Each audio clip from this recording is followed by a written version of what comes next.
Okay, I think we can get started now. Welcome, everybody. Thank you so much for being here tonight. We're so glad you could join us. And we want to thank everybody that's coming tonight, all the volunteers. There's a lot of people that work behind the scenes that make this happen. So thank you to everybody. And also we want to thank our sponsors, Spot, Yenny Vexel's here. Hi, Yenny, thank you. She's our administrative sponsor, and because of her, all of the donations that you contribute go directly to the nonprofits, and we don't have to charge dues. So we're very thankful for that. And also the Door County Community Foundation has partnered with us to facilitate our payment processing so we can take credit cards. There's a lot of great things, and that's been huge for us. So thank you to them. So tonight we're going to hear the nonprofit presentations very shortly, and then we'll vote and have a business update. And we'll hear from Jennifer Davis from Door County Secret Santa. She's going to give us an update on how they used their award they received in October 2022. And then we'll have our first aged hatch drawing in, so we're excited about that. And then we're going to announce awards. Our goal is to connect like-minded women to make a meaningful impact in our community, excuse me.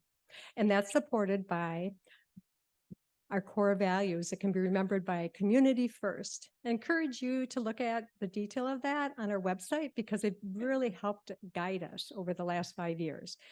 So with that, I'm going to move on to the presentations. The people presenting today are being brave to come before you, and they are talking about something they're passionate about. So let's listen well and give them a big round of applause. And with that, I would like to introduce Mickey Roush from the Liberty Grove Historical Society. Welcome, Mickey.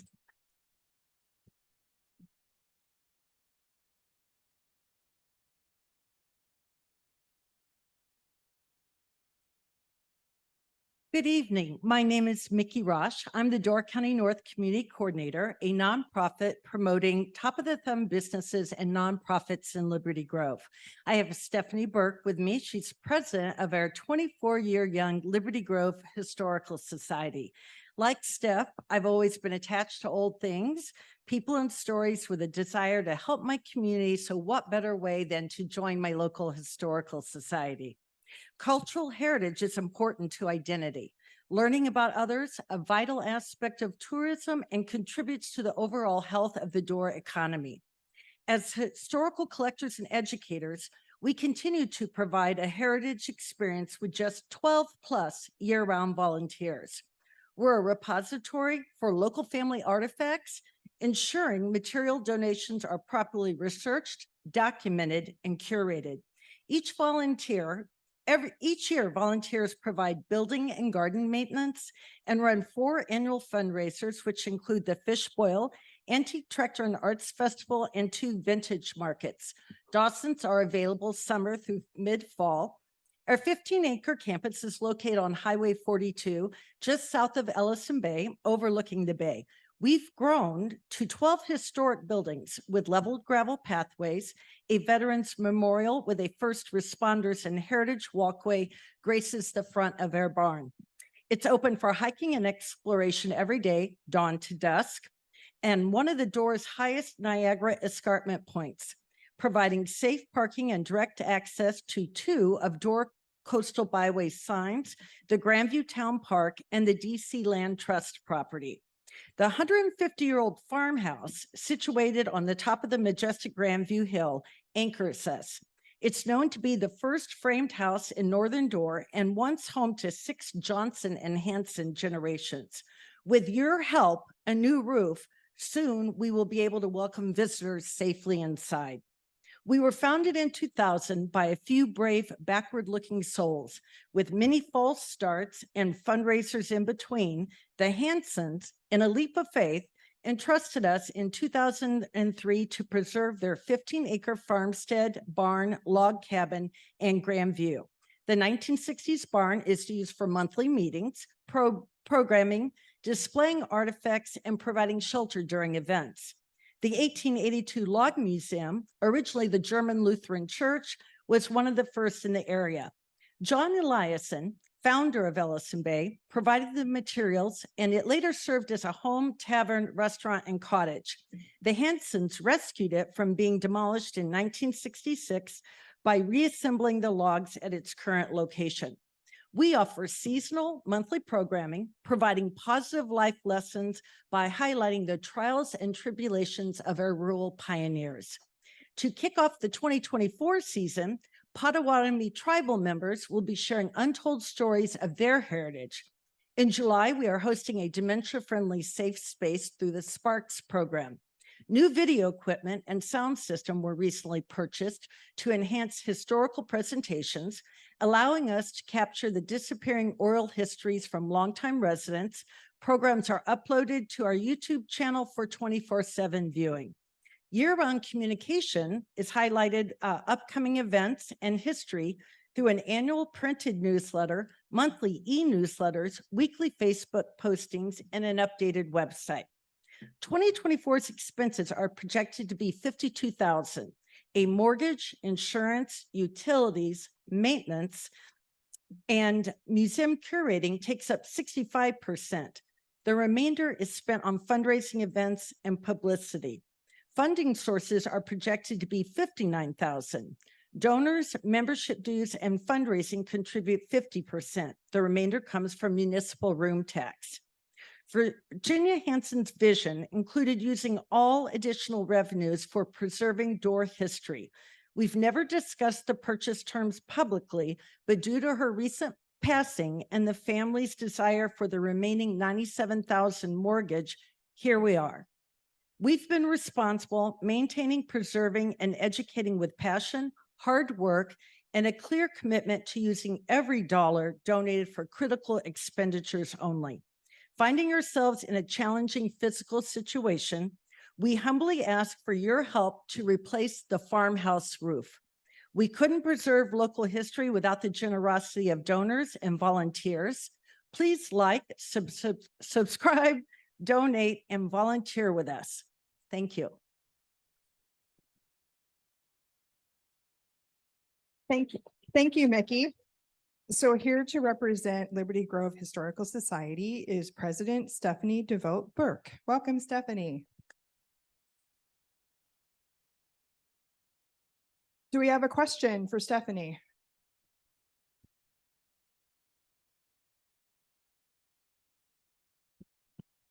How many volunteers do you have active in the association? So Mickey had mentioned we have about 12 of us that are year-round volunteers that are in all parts of the United States volunteering year-round. And throughout the course of our snowbirds that come back, I'm going to say we have a very active volunteer base. I'm going to say 60 to 70 volunteers. Yep. We've strictly been all volunteers since 2000.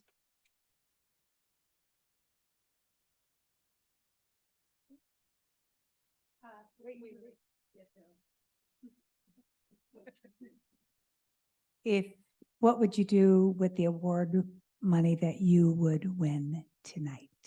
So the money that we would win tonight would be put towards the roof of our farmhouse.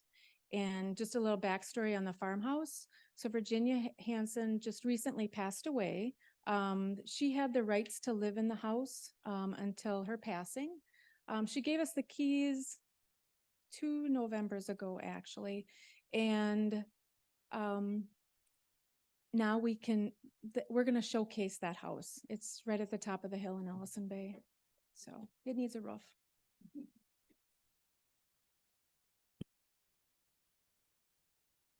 What are some of the ways you're going to showcase the house? How will the public be able to see it and enjoy it? So our intention is each room is going to be a different area. I mean, it's going to be a different theme to each different room in the house. The upstairs right now, we were able to put some office space upstairs just for those that can maneuver a staircase. about that wide. So we do have our office space upstairs, but it's going to be a revolving space of different artifacts from the Liberty Grove area.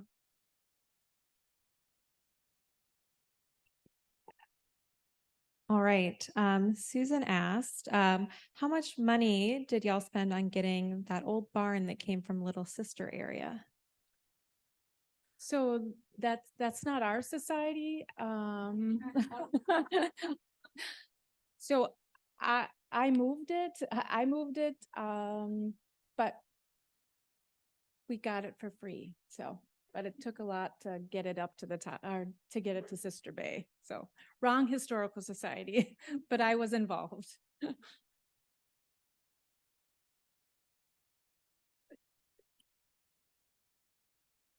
How many people come through the facility in a year approximately?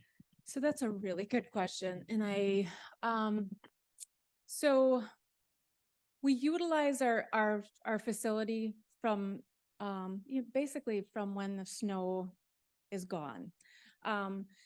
So from, I'm going to say May to end of October, honestly, to the top of the hill, thousands. I mean, if you've ever been to the Grandview, our property is also the parking area for the park that's next door that we were able to solidify with the Door County Land Trust. So there are thousands of people that walk through our property. Event wise, like our programming that we have May through October, each one of our events, we have anywhere from, on the low end, 40 that come to our programs. We had a huge program this summer, 120 in our little barn. I mean, it was like standing room only. So, and we have 4 different events at the top of the hill. Again, we do have a lot of traffic. So a lot of foot traffic. 30 seconds left. Am I next? Yeah. Is the house on the registry of National Historic Places, the National Park Service? It is not. Any thought to doing that because they have grant money too? I will definitely put my efforts into that. Yeah, definitely. We do that. We have the Century Farm designation. Okay, that's 5 minutes. Thank you very much, Stephanie.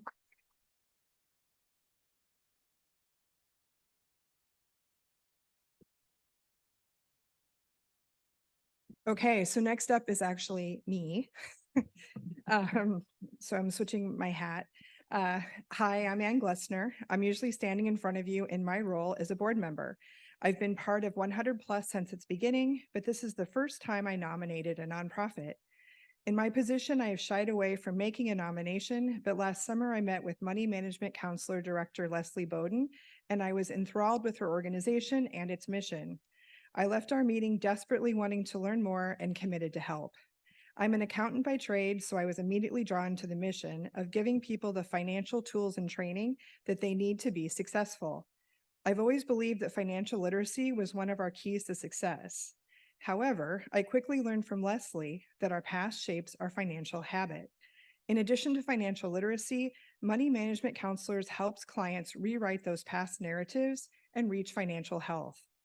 Last year, money management counselors assisted Door County clients with the repayment of $200,000 in credit card debt, $185,000 in medical debt, and helped clients address nearly $800,000 in student loans. They helped 3 families become homeowners, and they introduced financial principles to over 600 people. This standalone Door County nonprofit was established in 1994. Since then, clients have repaid more than $2.5 million in debt. They have helped over 3,000 clients resolve debt and navigate life transitions such as divorce, job loss, and the death of a partner through one-on-one counseling, in-person workshops, classroom training, and online courses. They are the only certified nonprofit credit counseling service in Door County. Clients come from all walks of life, ages, and income levels. Over 60% are women. 55% of the clients fall into the ALICE category, meaning United Way's definition of asset limited, income constrained, and employed. Most clients are referrals, which come from family, friends, coworkers, local businesses, and fellow community nonprofits. They collaborate with organizations such as Habitat for Humanity, Lakeshore CAP, the county jail, and Help of Door County. All services are confidential and non-judgmental. We frequently hear that affordable housing and childcare are Door County's top issues, but they are quickly followed by bankruptcy, credit card debt, and life transitions. Many of these life transitions tend to hit women harder. Women are often not privy to household finances, even when they are equal breadwinners. Facing loss or divorce, they can find themselves in unanticipated financial situations, and many fall into ALICE. Money Management Counselors helps with basic financial education, debt management, and teaching lifestyle changes to better align spending with income levels. With an annual budget of $80,000, they are a small organization, and since COVID, Leslie has been a one-woman show. Most client fees are waived, so they are primarily funded by community support. Why is it important and why vote for Money Management Counselors this evening? Number one, we need financial counseling now more than ever. Interest rates on credit cards have gone up 10 to 12 percentage points, and people are facing interest rates of 24 to 32%. Payday loans carry 300 to 400% interest rates. People can quickly find themselves buried. While some took advantage of COVID relief funds to clean up debt, others got used to enhanced lifestyles and are now in debt with reduced income levels. Two, the success of other programs relies on the foundation of financial education. To break the cycle of poverty, witness people thriving in new affordable homes, navigate life after the loss of a financial partner, transcend the ALICE category, or escape an abusive relationship, people need comprehensive financial skills and training. Money Management Counselors gives Door County residents the resources they need to make a meaningful, sustainable change in their lives. Today's award would go towards expansion of services. Receiving the main award would be a game changer. 20 to 30 additional people could be helped with credit card support. Northern Door satellite services could be restarted. They could host 6 new workshops with 30 attendees each. Workshops such as housing for first-time homebuyers, couples financing, and senior learning. In summary, in addition to your vote, my goal this evening is to raise awareness. Please consider attending their annual trolley fundraiser, visit their website, sign up for their newsletter, and follow them on social media. Please help spread the word about their services. Thank you for listening and your support of 100 Who Care.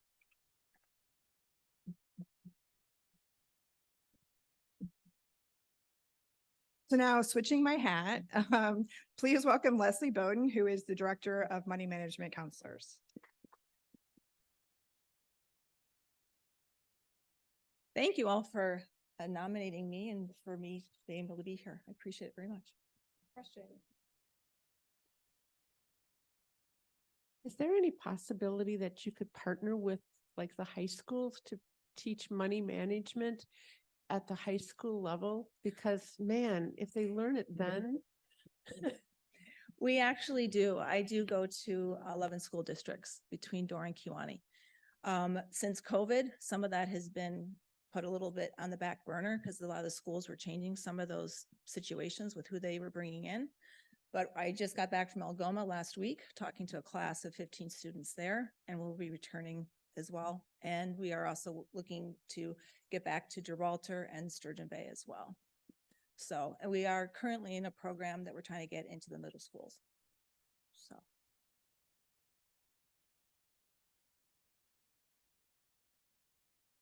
Questions? Nikki? If I understand correctly, you're working with clients to help them find ways to resolve financial issues, but you're not actually working with them to consolidate loans or do things like that, or do you find resources for them to do that? What we handle is, for starters, we can do debt management plans for clients. That we can do in-house. But I don't advocate that until I've gone through all of their financial circumstances to determine if that's the best solution for them. So yes, in one hand, I cannot do certain things. I am a referral service in that regard. But to get to that place of being a referral service, I need to go through everything with them to help them navigate what is the best solutions to what they want. Often I'll have somebody come in who is thinking they need bankruptcy. And then by the time we actually go through their budget, start talking about what they have in savings, what they have in retirement, what their assets are, and all these other aspects, and look at what the true debt is coming from, we can sometimes come up with a different solution, and they don't necessarily have to go to bankruptcy. So that's primarily what we do. Then I will refer them to say, I believe it would be in your best interest to talk to a financial advisor, to go back to your bank and talk to who you're working with at your bank and follow up on these things, and or talk to an attorney. And then I can't refer them to a specific person because again, that goes against our nonprofit positioning and the referraling, but I can at least get them the materials and give them other aspects of things that they can use. All right, I actually have two online questions here. First one's from Holly. Does money management have any partnerships with other nonprofits? We do collaborative work. We do collaborative work with the jail, with the Fresh Start. Help of Door County, we have done partnering in the past with them. And we were just talking today about some other projects. We also work with Habitat for Humanity, Lakeshore CAP, and any other nonprofit. United Way has been a huge support of us over the years. And so we do collaborate, whoever wants to collaborate with us. We also teach at Learning and Retirement at ADRC. Great. The other question is from Karen, asking if you can give us one of your favorite success stories, maybe someone you saw really thrive under your guidance, maybe an abbreviated version of that. Sure. Okay. I did have one client who came in with disability and a ton of medical debt. We reduced the medical debt. We took care of the disability, resolved the student loan debts. That person since was married, now has a home, I believe starting a family. And it was awesome to be a part of that journey with that person. I've also had other situations with clients, some seniors who were in huge credit card debt to come out to realize they were actually judgment proof. And we were able to eliminate that for them and work with them. And another one, if I have time real quick, was Probably one more question. Okay, yeah. How about one? We have 1 minute left. I was talking to her earlier tonight, and I loved what you said about people don't want to talk about their financial situations. Can you elaborate? Oh, Because that, I thought sure. I was very impressed by what you said. Very often when I talk with groups and stuff, when we start talking about finances, the thing that I'm always puzzled with is that for a lot of seniors, we'll talk about bowel movements and what medications our husbands are on, and we don't talk about financial stuff. And for a lot of younger clients, we'll talk about sex and we'll talk about our relationships with our husbands, but we don't talk about finances. And it seems to be one of those things where our finances becomes a taboo subject, and it really shouldn't be. And a lot of that comes back to that mindset piece, right? We've not prioritized that in our minds because we're socially conditioned that we just don't talk about these things, right? So that's a good one to end on. Thank you. Thank you, Leslie.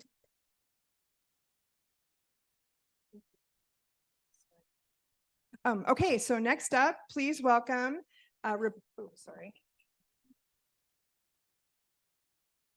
Please welcome Rebecca Kavanaugh, who is here to present on behalf of Help of Door County. Welcome, Rebecca.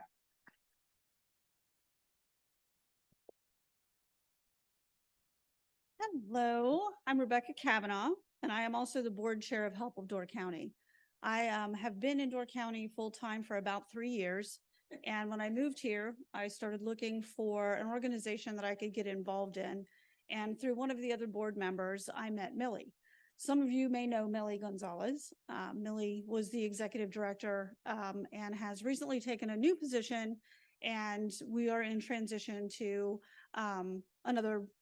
finding a new executive director. But when Millie explained Help of Door County to me, my initial thought was, oh, I don't know if I want to be in a place where, there could be violence. And, what I learned from that is that, everywhere we go, there could be violence. So what we do, what the Help of Door County does is really more educational and providing supports. So I'd like to start off with a few facts about domestic violence.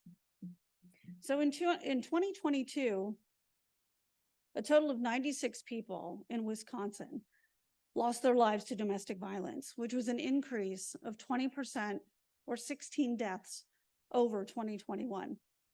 Wisconsin ranks 7th in the nation for the number of women who are killed by men.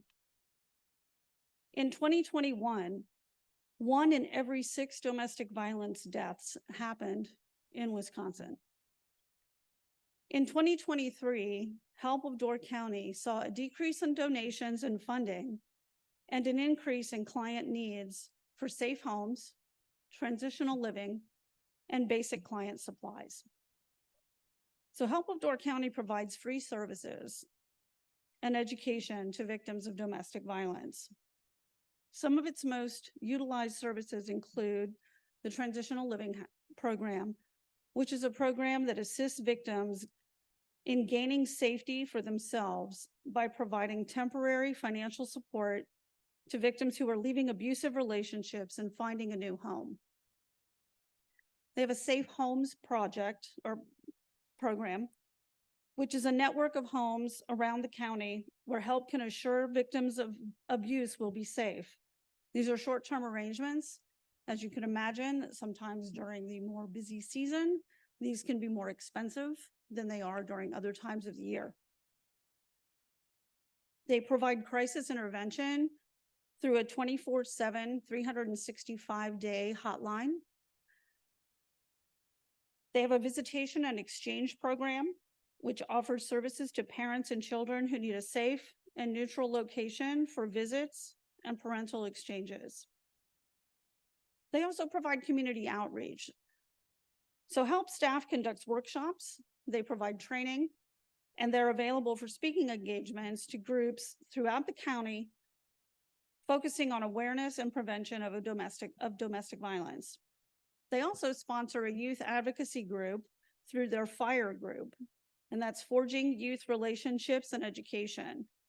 And this is a high school group that advocates and provides education regarding healthy relationships and has goals that domestic violence is something that all high school students understand and that they can focus on having healthy relationships and know what the lines and boundaries are. It's the mission of Help to eliminate domestic violence through prevention, intervention, and advocacy for social change. As we all know, funding across the state and at the federal level is never guaranteed, and cuts to that funding continue to have an impact on the number of programs and the hours of services that Help can provide. I hope that you'll see the importance of continuing to provide and expand these services in our community and provide a vote for Help of Door County tonight. Thank you. Thank you, Rebecca. So please welcome Mariah Turk, who is the co-interim director of Help of Door County. Welcome, Mariah. Who has a question for Mariah? Gloria? So if you were to receive the nomination tonight, where would the money and the funds go to? Well, a lot of the money would probably end up going towards our transitional living program. Right now, that is something that costs quite a bit of money, mostly because of all the housing here in Door County the rent has raised substantially. So within that program, the first month will pay 100%, and the second month 75, and then 50, and then 25. And this is something that we do all year round for people. Right now we have 3 people about to start, and you can see how that can add up when you're taking care of 3 people, maybe all in 1 month, starting all first 100% of their rent. So it is a really important thing that we do for our community because it gives them that safe place. Because a lot of times the reason that women go back to an abusive situation is because they have nowhere else to go and they're feeling trapped. And if we can help alleviate that stress and get them somewhere safe to be for them and usually their families as well, their children, it really makes a big impact and difference and eliminates the risk of them going back.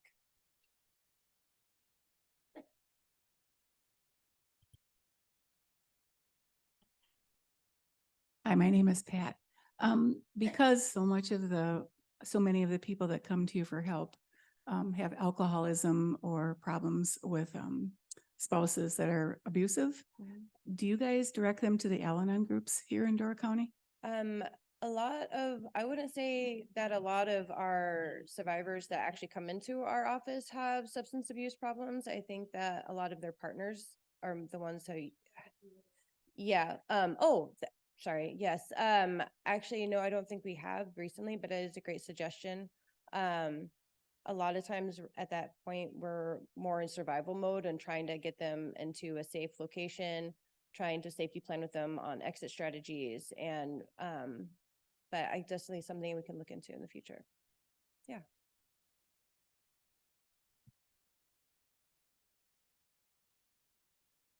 So one of the situations you might come across or frequently do is a woman and her kids are in a car and they're not safe to go home. And that's what you deal with. Yes, we have dealt with that in the past. And in situations like that, that's when we have our safe houses. So our safe houses are really, we actually, since we don't have a shelter here in Door County, we'll put up people in a hotel for a couple of nights, 3 nights. Sometimes we've done it for almost 2 weeks, I think, while we were trying to find them a place to stay. And we'll cover the cost of that just to ensure that they have a safe place and they're out of their car and we can safety plan and try to find them a safe place to go, whether that's here in Door County in another place, or if we have to connect with some of the shelters outside the county. And in that case, we usually provide all the transportation and costs to get them there.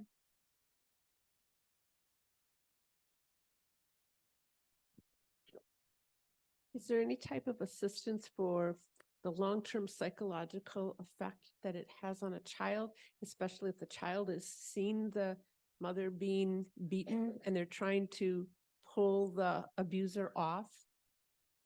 We do have a youth advocate that specializes working with youth.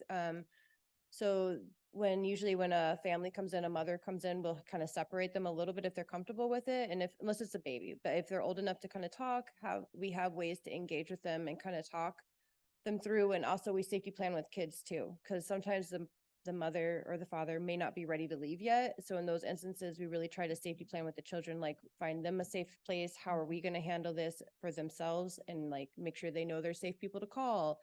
We are not actual counselors. We do also refer a lot of them. We have a referral sheet to reach out to counseling. We always suggest that that they should continue with an actual counselor as well.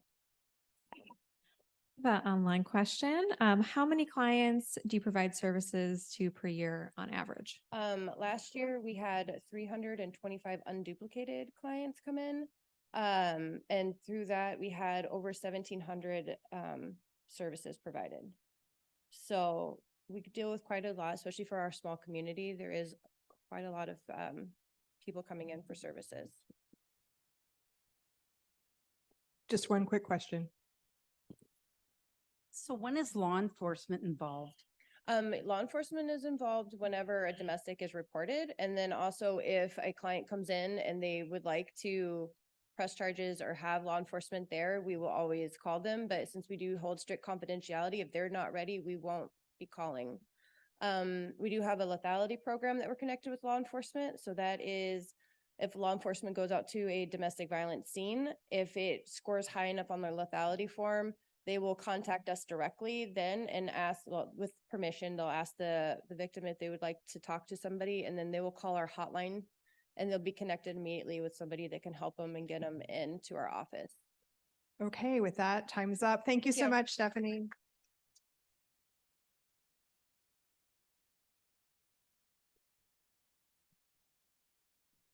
Okay, so it's time to vote. Just a reminder that it's one vote per team or individual. And don't forget online to please also cast your votes.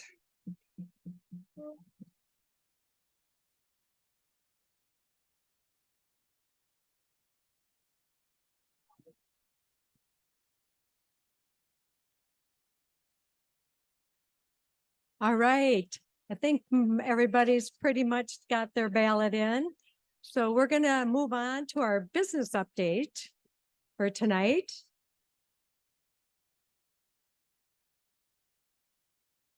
So since we started in July of 2018, we've raised over $526,000.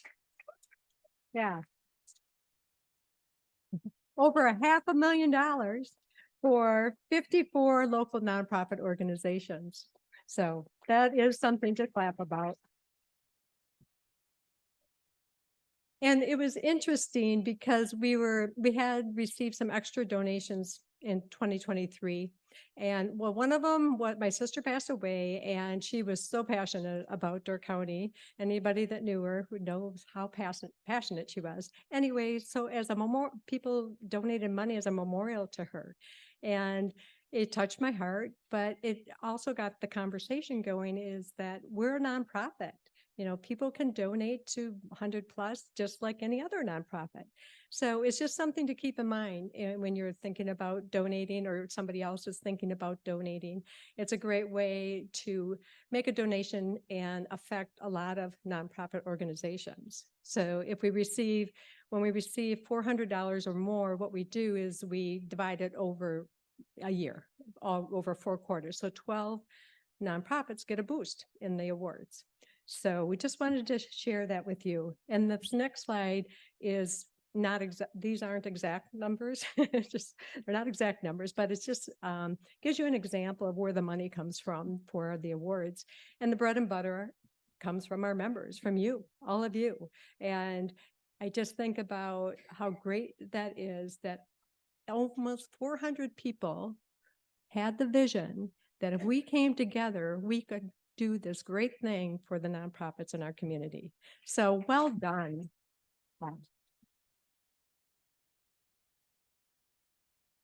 We've had some people commit to more than $100 regularly. Some people have done extra donations. So there's a lot of different things that are available if you're interested.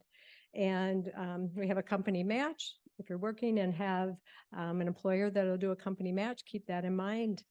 And we also have a Richard M. Schulz Family Foundation matching grant that you have to meet their criteria. The main award recipient potentially could receive an extra $5,000. So how do extra donations happen? Just like any other donation, you can do it online. You can write a check to the foundation. Just let us know if you're doing something like that so we can apply it properly. All right, on to our new members. We have 25 as of today, new members. If you're a new member and are here, could you stand so we could all give you, yay, all right.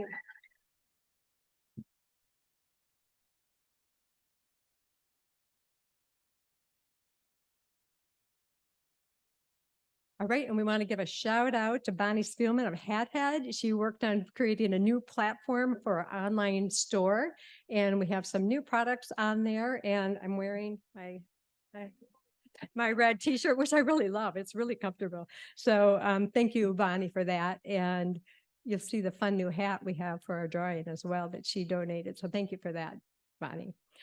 And oh, here's my fun slide. This always makes me happy, my button slide. So on our website, the banner at the top on the homepage, we have really great buttons. Join us, nominate a nonprofit, which is a very easy thing to do. So I encourage you to nominate. If you want to get to our donation online site, you can hit the donate button. And now we have 100 plus Women Who Care apparel. So, all right, I'm going to turn it over to Susie Cotter now. Yeah. Hi, everyone. The Fantastic Social Event, that was fun. We did that in November, I believe, at the Cupola House Cafe. Ryan and Jilly entertained us with knowledge of wines and very yummy food. There was 26 people that joined us there. The social team, I'm speaking on behalf of Faye Germain, Robin Anderson, Donna Malkowski, Rebecca Beauchamp, Katie Harding, Joan Cram, and Amy Jennings. We would love to have more members on the social team. If you're somebody who has some great ideas and likes to organize a gathering, just come and see us. We would love to have more members. The Fantastic Evening was just one of the events we did. You saw earlier in the slides, the boat and that we did at the end of the year, and that was great fun. And our creme de la creme is our Warm Hands, Warm Hearts event. This is our 3rd annual event. I mean, look at all the happy faces. Look at Deb Davis up there. She's a model. Yep. So we worked with Horseshoe Bay Country Club. They were amazing. They provided us a great atmosphere and luncheon. And we had over 80 people come and join in. We had more than that send money in for donations. Really, it was such a great event. For those of you who don't know it and all your new members, we collected hats and mittens and boots and snow pants and school supplies this year. They went to the YMCA and to the Boys and Girls Club of Door County. So we'd love to partner with them. And they make sure that all the fun we had and all the donations and all the gathering of the donations, that they are sent out into the community where they are needed. And it was hundreds and hundreds and hundreds of pairs of everything, believe you me. So that was a great event.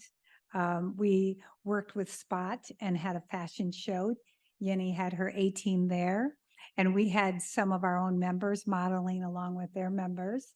And I believe that might come up here. And also, these are pictures of just some of the donations. You can't even imagine how many there were. It was amazing. So the other little bit from that day, and I'll say little, but it was huge. Yenny had a pop-up shop, and we had the models, and we had the opportunity to buy some beautiful things from Spot. And she donated 25% of those sales that day to Secret Santa, who we're going to hear from. And that's near and dear to Yenny's heart. She's been a donator to them in the past.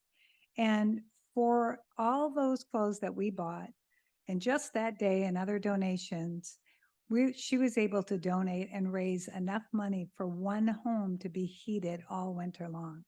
So that was really incredible. Thank you, Yenny. Yes. So that was a great way to extend our giving. So with that, again, we'll do it again next year. We'll do more fun events. Please join us if you can. It's a way to bring in friends who might be interested in joining 100 Women. We've had a lot of people join because of these events. So it's really important and it's fun. So right now, I would like to present to you from the Door County Secret Santa, Jennifer Davis, right? Got it. Thank you. Hello, thank you so much for having me back. I really appreciate it. In 2022, in October, you all invited us to come and present. I think that our name was put in the hat in September, and we were invited to come here in October, and we were awarded the main prize, and we were thrilled for that. And we were awarded, got some notes here, $14,345. And with that, thank you. And with that money, what we chose to do at that point, up until then, starting in 2011, and up until that point, Door County Secret Santa, we raised money and anonymously paid people's heating bills in the winter. And what we chose to do was to pay $500 per household. And since that donation from you all, we decided to raise that threshold to $750 per household. And that enabled us to do that last year, which was amazing, especially because the cost of living has gone up so much. So that made a really big difference for Door County families. And because of that, last year, we were able to take care of 68 Door County families with $750 apiece. And thank you. Yeah. And that really gave us some momentum. And additionally, we qualified for the Robert Schultz Foundation matching grant, which we also received that additional $5,000. And so that momentum spurred us into 2023, where we continued keeping that $750 threshold. And in 2023, we were able to help 93 Door County families at $750 apiece. Yeah. And it's still going strong. So I really want to thank you for that boost that we really didn't know that we needed. And because of that too, the awareness that this has afforded us and you all helping to get the word out has helped a lot. So we really appreciate that. If anyone's interested in donating, you can go to any Nicolay Bank branch and donate directly. You can go to we keep it very simple. Our administrative costs are zero. So you can go to our Facebook page and find all the information you like to either mail in a check or do it digitally or anything like that. Door County Secret Santa. Thank you.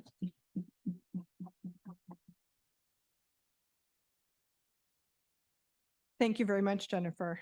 Everyone's really excited about your organization. And I know you need to leave early, so she's got to go pick up her family at ice skating.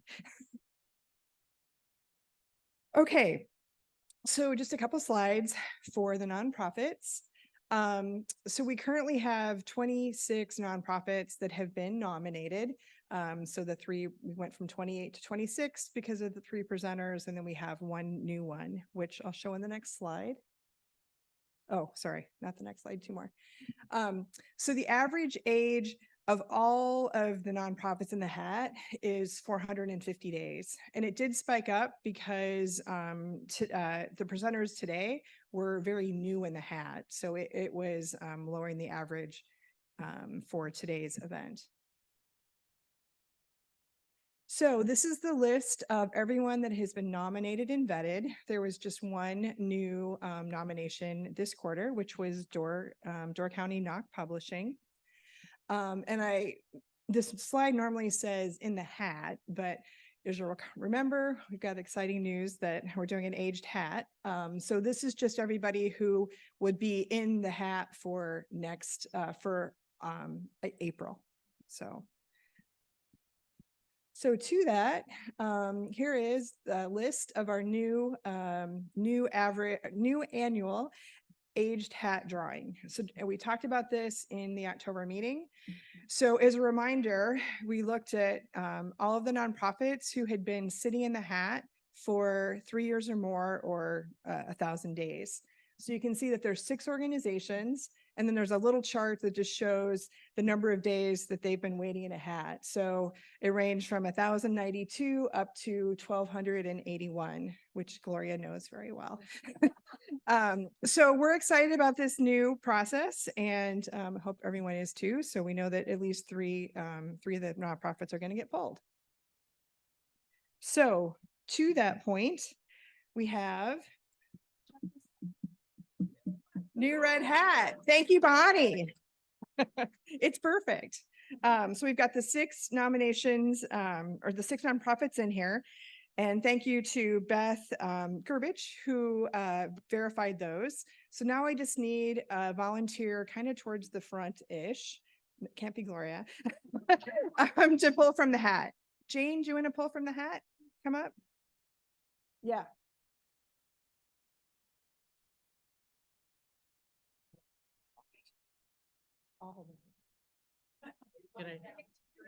Sorry, I'm supposed to be in the camera. Now we have 2 mics. We don't need that.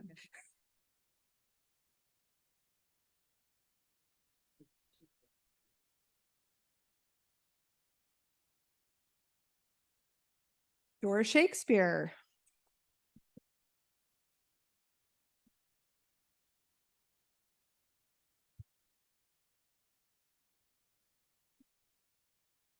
The Ridges Sanctuary, number 2. And shake it up.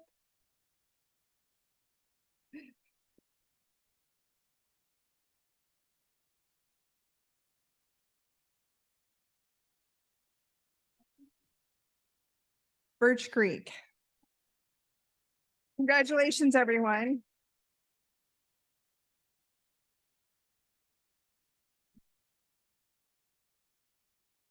Okay, so just as a reminder, Anne went over this, the other Anne, earlier today, but the main award is going to be approximately 15,000, with the runners-up approximately 7,500, and then, of course, the Richard M. Schultz match, hopefully. Yes. Okay.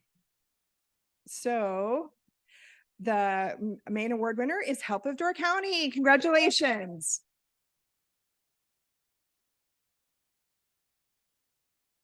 So just a plug, a reminder, the nonprofits don't get their money until after we've all paid. So just a friendly reminder to please get those payments in as soon as you can so we can get the money back out to all the nonprofits as quickly as we can. And reminder, we can pay by check, go to the website, go online, and we love recurring donations because it makes life easier for those of us who are tracking. So with that, I'm going to pass it over to Anne. Okay, thank you, Anne. We just have a couple more slides, but before we, by way of wrapping up, I just want to remind the nonprofit presenters and representatives and the board to go to the back of the room right when we're done so we can get some pictures. And also, as everybody leaves, please turn in your name tags. And if you have a check, please drop that off. And we have a banner up here if you'd like to sign it. And grab some business cards and spread the word. Okay.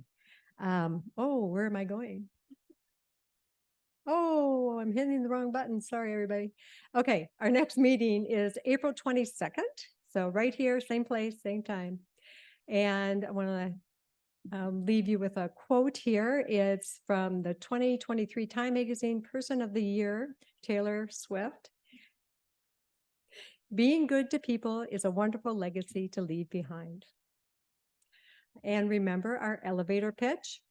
Do good, feel good, gather, have fun with 100+ WWC. All right, thank you all for coming. Safe travels home, and we'll see you next time.